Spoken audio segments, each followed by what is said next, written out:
আর দুনিয়া বিল ওয়াসাইল লা বিল ফাজাইল। আরবিতে একটা প্রবাদ আছে, দুনিয়া তার সিস্টেমে চলবে। আপনি ওষুধ খাবেন ভালো হবেন, ওষুধ খাবেন না ভালো হবেন না। আপনি অসাবধানতা থাকবেন, আপনি অসুস্থ হবেন, সাবধান হবেন, অসুস্থ হবেন না। কোরআনে ইব্রাহিম আলাইহিস সালাম এক কঠিন আদব শিখিয়েছেন আমাদেরকে। আপনারা সবাই আয়াতগুলো অলরেডি তারাবিতে পড়া হয়ে গেছে, আপনারা জানেন। ওয়াল্লাযী হুয়া ইউহয়ী ওয়া ইউমীত, কি জানেন আয়াতটা? ওয়া ইযা মারিজতু ফাহুয়া ইয়াশফিন ওয়াল্লাযী ইউমীতুনি সুম্মা ইউহয়ীন। তিনি সে আল্লাহ। আল্লাহ পরিচয় দিতে গিয়ে তিনি তার কওমকে বলেছিলেন যে তিনি আমাকে জীবন দেন, তিনি আমাকে মৃত্যু দেন। এগুলো সবগুলো আরবি গ্রামার যারা বোঝেন, আরবি গ্রামার অনুযায়ী মুতাআদ্দি ফেল, অর্থাৎ এমন ক্রিয়া যে ক্রিয়াতে কর্তা এবং কর্ম আলাদা থাকে। তিনজন ব্যক্তির প্রয়োজন হয়, তিনটা লাগে, কর্তা লাগে, কর্ম লাগে, যার পর কর্মটা পতিত হবে, তিনটা লাগে।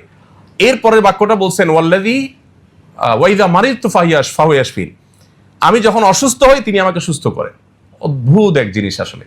ইব্রাহিম আলাইহিস সালাম বলছেন যে আমি যখন অসুস্থ হই আল্লাহ তখন আমাকে সুস্থ করেন।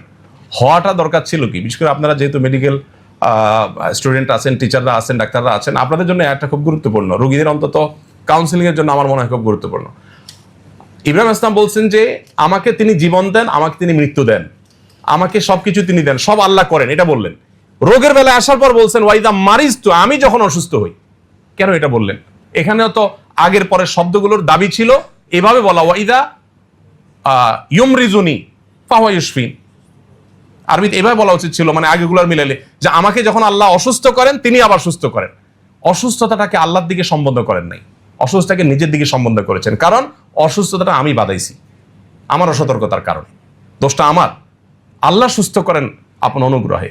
এখানে আল্লাহর সাথে যেমন শিষ্টাচারের ব্যাপার আছে, তেমনি ভাবে নিজের সাবধানতার ব্যাপার আছে। তো এই জন্য রাসূল আকরাম সাল্লাল্লাহু আলাইহি সাল্লাম বা আমাদের কাউকে যদি জাদু আপনার কোনোভাবে এফেক্ট করে, তো প্রথম কথা হলো যে দুনিয়াতে কোনো কারণে এই এফেক্ট হওয়াটা এটা নবুওয়াতের শানের কোনো খেলাফ না। তবে হ্যাঁ, এটাও ঠিক যে রাসূল আকরাম সাল্লাল্লাহু আলাইহি সাল্লামের এই জাদুগ্রস্ত হওয়ার ঘটনা দ্বারাই কিন্তু আমরা সূরা ফালাক নাস পেয়েছি, জাদু থেকে মুক্তির উপায় পেয়েছি। এটা যদি না হতো হয়তো আমরা উপায় জানতাম না। আল্লাহ তাআলা এটা তার নবীর মাধ্যমে ঘটিয়েছেন আমাদেরকে সমাধান দেওয়ার জন্য। বাংলাদেশে যখন 27 রমজান, অন্যান্য দেশে 28 রমজান। এখন প্রশ্ন হলো আল্লাহ তাআলা কি এক এক দেশের জন্য এক এক রাতকে শবে কদর হিসেবে নির্ধারণ করবেন? হ্যাঁ, অবশ্যই। এক এক দেশে যদি এক এক দিন রমজান শুরু হতে পারে, তাহলে এক এক দেশে এক এক দিন শবে কদর, ওয়াই নট? সমস্যাটা কোথায়? এখন একটা মুশকিল হলো আমরা আল্লাহকে আমাদের মতো ভাবি। আমরা চিন্তা করি শবে কদরে আল্লাহ দুনিয়ার আসমানে নেমে আসেন। এখন বাংলাদেশের শবে কদর আজকে রাত্রে, সৌদি আরবে কালকে, তাহলে আল্লাহ আজকে নেমে আসলে কালকে আবার ওখানে নামবেন? মানে ব্যাপারটা আমরা আমাদের মতো করে ভাবি যে আমি এখন এখানে থাকলে, এখন ইবনে সিনা আছি, তাহলে আমি এই মুহূর্তে তো আরেক জায়গায় নাই।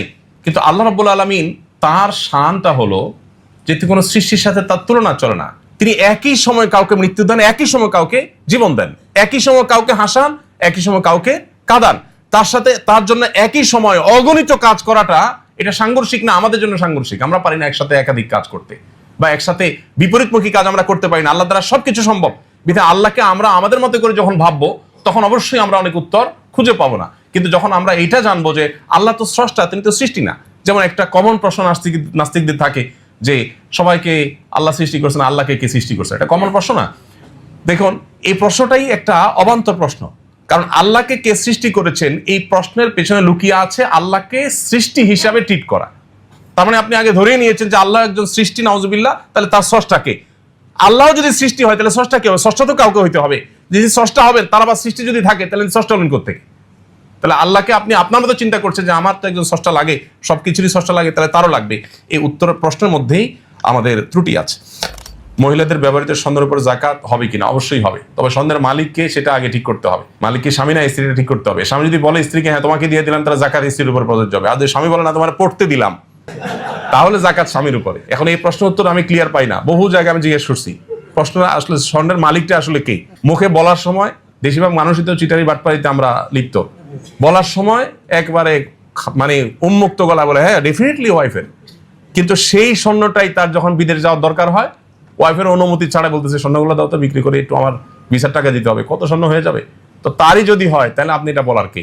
আবার এই স্বর্ণ যদি মহিলা নিয়ে তার বাপের বাড়িতে তার ভাই বোনকে গিফট করে দেয়, আপনি তো চোখ বড় বড় করবেন, স্বর্ণ কই, ব্যাপার কি? তার স্বপ্ন সে দিয়ে দিলে, সেই স্বর্ণ তার সামনে দিলে আপনি বলার কে? তো এই প্রশ্নের উত্তরটা আসলে ক্লিয়ার না বাংলাদেশে। স্বর্ণের মালিক আসলে কে? মুখে বলার সময় হ্যাঁ তোমার দিয়ে দিছি, কিন্তু আবার খবরদারি করার সময় মালিক সুলভ খবরদারি, এই দুটো তো সাংঘর্ষিক। এই জন্য মালিক যে হবে জাকাত সে দিবে, এটা ক্লিয়ার হইতে হবে। তবে হ্যাঁ, জাকাত আরেকজন দিয়ে দিতে পারে তার অনুমতি সাথে।